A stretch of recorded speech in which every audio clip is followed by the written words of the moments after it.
kanilang diplomatic milestone, ating diplomatic milestone.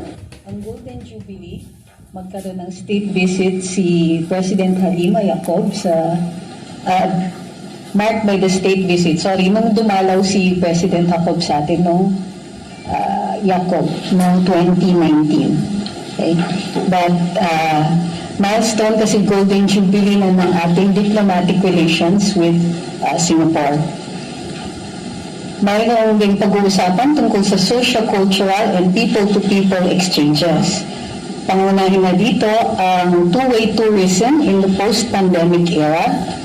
Ang Singapore was the Philippines' top source of tourists from ASEAN in 2019. Tapos may mutual recognition ng vaccine certificates, mahalaga para dun sa pag-travel natin between these two countries. Singapore's technical and human resource development assistance to the Philippines. Ngayon po pag-uusapan ang detalye niyan.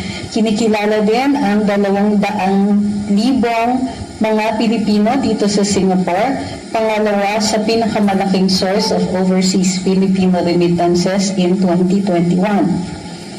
And finally, yung role ng mga Filipino nurses sa Singapore laban sa pandemic. Kinikilala nila po, and in fact, kagabi, in-announce ng ating Pangulo sa kanyang pagpupulong sa kasamang mga OFWs na nagsasabi ang Singapore that they're willing to take more.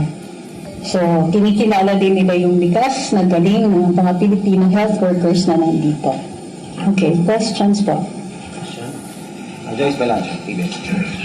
Hi, Ms. Joyce. Good morning, ma'am. Pagkakulit po sa investment deals, do we have a particular target or figure to how much we are hoping to get from the discussions dito? Wala pa po tayong numbers on that. Ay, meron pa. Sorry. Tagdagan ko. Hindi ko nakita yung bottom loans ko. Ay, mga bata pala. Sorry. So, meron tayo pala sa political and security cooperation. Meron tayong bilateral mechanism on the informal consultation on the Philippines and Singapore Action Plan. May active military cooperation dialogues and intelligence exchanges, assignment of armed forces representative to the Regional Counterterrorism Information Facility. For law enforcement, maritime cooperation, and may mga training assistance. For economic cooperation in post-pandemic recovery, Singapore is the 6th largest trading partner of the Philippines and top investor in 2021. Agriculture cooperation and COVID-19 assistance. May exchange of views on regional and global issues, Myanmar and ASEAN centrality, the Ukraine, the South China Sea. Okay. Ayan.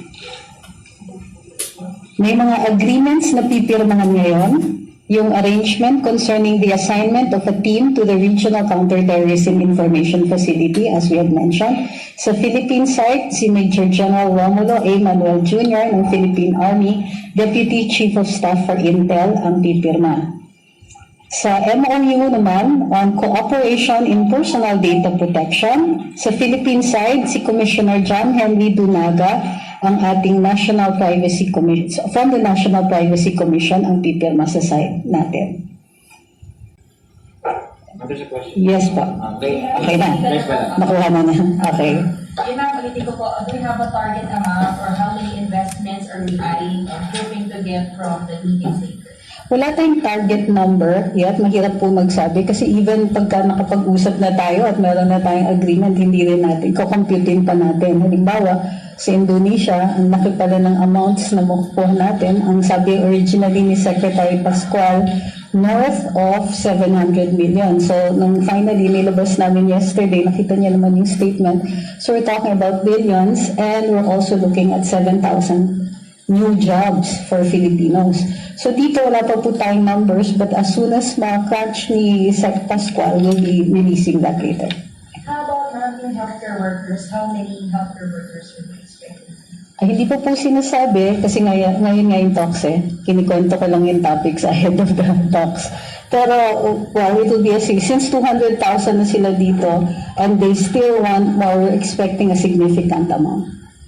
Kaya mamobile. Hindi na po formally may pagtutupad itong binabanggit ng Secretary of Health na pagkaya ng mga kailan? Well, ngayon ang usapan, we're hoping to have it implemented soon as possible. Kasi kinilala ng Singapore dito yung tulong ng ating Filipino healthcare workers dito sa pandemya. So since hindi pa actually tapos yung pandemic, we expect that they will be hired in the earliest possible time. Pero may ongoing talks na po ba regarding naman doon sa pag-hire nila ng mga workers for aviation services at engineers? Aviation services, wala pa po dito sa aking notes. So hindi pa po sinasabi ng DFA sa atin. Wala pang release. Yes, ma'am. Ma'am, just a clarification. You mentioned a while ago 7,000 new jobs for Filipinos. So basically, this will already include the healthcare workers and that those industries or sectors which were mentioned by President Marcos last night, which includes the aviation services, the engineering, and professors. Does this basically include Hiwalay po yun. Yung 7,000 new jobs, sa Indonesia po natin yun nakuha. Numbers na yun. So wala pa po tayong numbers dito for the Singapore side, pero mas marami tayong workers dito. And from what I understand, there are more opportunities also that are being given to us here. Okay. So, the agreements that you mentioned a while ago, there are a lot of agreements that will be signed. How will this impact the Filipinos here and in the Philippines? Well, for example, yung mutual agreement natin on yung standardization ng health certificates natin, well, that eases travel restrictions between the two countries. So it bolsters tourism both to the Philippines and to Singapore. So it's mutually beneficial, direct yan and immediate. One of the problems we have is, for instance, in the President's Economic Recovery Program, tourism is front and center of that, for being one of our major generators of the economic activity that will help put us back on our feet. And it's not just domestic tourism. So this is one of the biggest opportunities we have. If we can do it with Singapore, then perhaps we can standardize it with many more countries and we can encourage more travelers. And one last on my end. When we were able to talk to some OFWs, they were complaining about the difficulty in the process of obtaining overseas employment certificates and the days off. Some employers are not granting them I don't know if it's mandatory, but the days Times off. and the food that they need to eat. These are just some of the issues that they raised. How exactly will our embassy expedite the process in granting their OEC? And as mentioned by President last night, he said that they will ease the process and they will make the process easier for Filipinos here as serviced by the embassy. How exactly will this be done? Ang sagot ng ating Pangulo dyan ay front and center yung bagong Department of Migrant Workers na magtutulong sa pag-facilitate ng mga ito. Ang embassy officials natin, sila yung frontliners natin pagdating sa ganyan, but the policy really is set by the DMW consonant to the recommendations of our embassy. I understand na umabot na po kay Sec Ofle yung ating mga daing ng ating mga OFWs and hinahanapan na po ito ng solusyon. She's one of our busiest secretaries. Hindi pa nabubuo yung kanyang department. Nagtatrabaho na po siya. So siya yung pinakabida namin ngayon. Ana, Jamie, yes. Sorry ma'am, we would like to know lang po if merong personal statement or comment na si President Marcos regarding Mary Jane Veloso po. Kasi you've announced yesterday na the DFA requested po yung executive clemency. Baka lang po may personal pong sinabi si Pangulong. Like we said, and we constantly say, when it is matters of international relations, the President will make a pronouncement only when the policy is already set in place and after recommendations made by the DFA. We're always very careful about any statements because they have repercussions later on. We also do not want to transgress the sovereignty of another state. So definitely the President will make no statement until we have some kind of further development on Ms. Veloso's case. But it doesn't mean na hindi siya inaasikaso, ha? tuloy-tuloy naman ang embassy natin sa kanya at sila nga po yung kumuha ng abogado para sa kanya. So ma'am, all pronouncements regarding the development of the case will come from the DFA po. Will be recommended by the DFA. If the President feels that the policy is in place and it is time to make a pronouncement, then of course he will do so. Pero for the moment, things are still moving. Since it was on September 4 only that our Foreign Affairs had brought the matter up to their local counterpart in Indonesia, then kumbaga, there's no decision yet that's made. In fact, the foreign minister said that isasangguni nila ito sa kanilang Ministry of Justice. So sa ngayon, there's nothing final, pero tinutuloy-tuloy pa rin natin yung paghahanap ng solusyon. Alvin talaga sa Radyo Pilipinas. Secretary, mamaya meron basis speaking si Pangulong Marcos. Ano mga factories yung mga kamitin niya sa Singapore? Actually, wala pang sinasabi. Kahit po yung mga meetings sa Indonesia, hindi pa po pinapa-release yung names ng companies. Baka maudlot. But these are serious investors already. So, I assume that they're the same case here in Singapore. Hindi namin po nire-release because they are private companies. And they're not necessarily investing in public infrastructure. They're also investing in private business concerns, which is still good for us.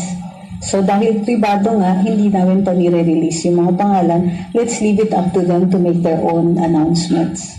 Yung iba, at least ang idea kung saan sila sa food, sa anong industry ba?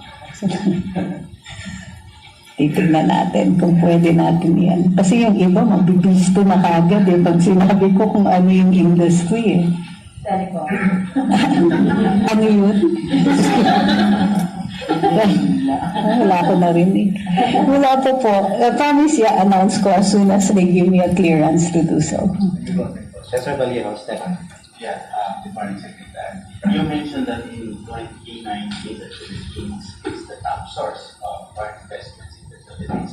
Do you think that with this Not foreign investments, tourists. tourists, yes, do you think that this will still be maintained with this state visit and being Singapore as the top source? And also with the MOUs and letters of intent that you are going to sign maybe later on, any specific industry lang po, not necessarily the Sabi ko.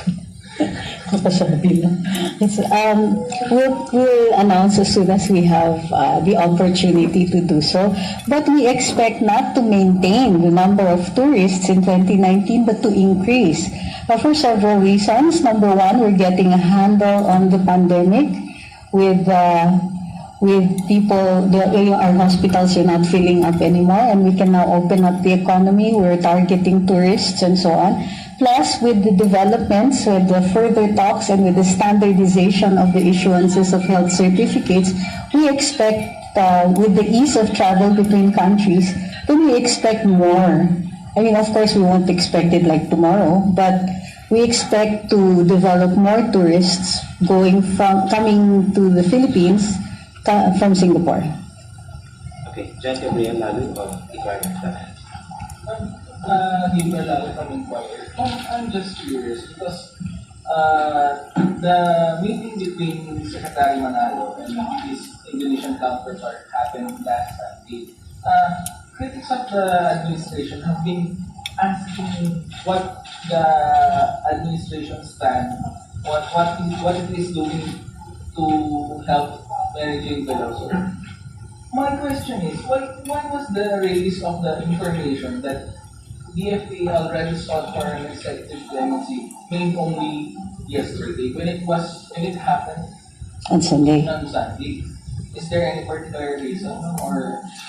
Other than the fact that the information first is vetted and then discussed, because as I mentioned, when the communication is between states and about two states that have diplomatic relations, we're always careful, particularly under the aegis of the President. So, if it is about the president's trip and we're talking about a sensitive matter between two states, then the DFA must study the matter before making the announcement. Last question, Mark Petarco. Good morning po, sir. Ang Singapore po ay nagluwag na po sa pagsuot ng face mask. Bukas din po ba ang Pilipinas na ipatupad ng face sa atin? At ano po yung factors na pinagkinanong? Nagpresenta ang DOT na in certain states na nagluwag na tungkol sa face mask, tumataas ang tourism nila. Gawa nga ng front and center ang ating turismo sa pagbangon ng ekonomiya, this matter is being taken seriously. However, the DOH will still have a major say in it. So, kailangan magkatugma yung ating DOH at ang ating DOT and other agencies bago tayo mag-revise ng ating mask policy.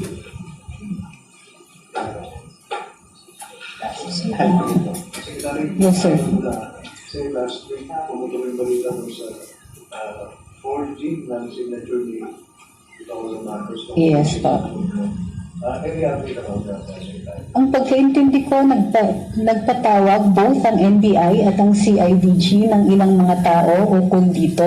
I think nag-umpisa sila dun sa mga nag-publish ng impormasyon, not necessarily for purposes of making them respondents, pero to get information. So, after that, hindi po namin masyadong inuusisa to leave the investigators a free hand in determining not just the facts in it, but the possible accused in the matter. So, wala pa po ako other than the fact na nagpapatawag sila. May second round sila ng mga pinatawag, but I'm not privy to who they are. Okay. Aba. Yung very emphatic si Presidente kahapon for the Filipino community regarding yung mga benefits na pwedeng gawin ng gobyerno at home, especially na mention yung tungkol sa pag-aalaga sa kalusugan at sa mga pag-aaral ng mga nakikilang pabahay ng mga margin ng Pangulo.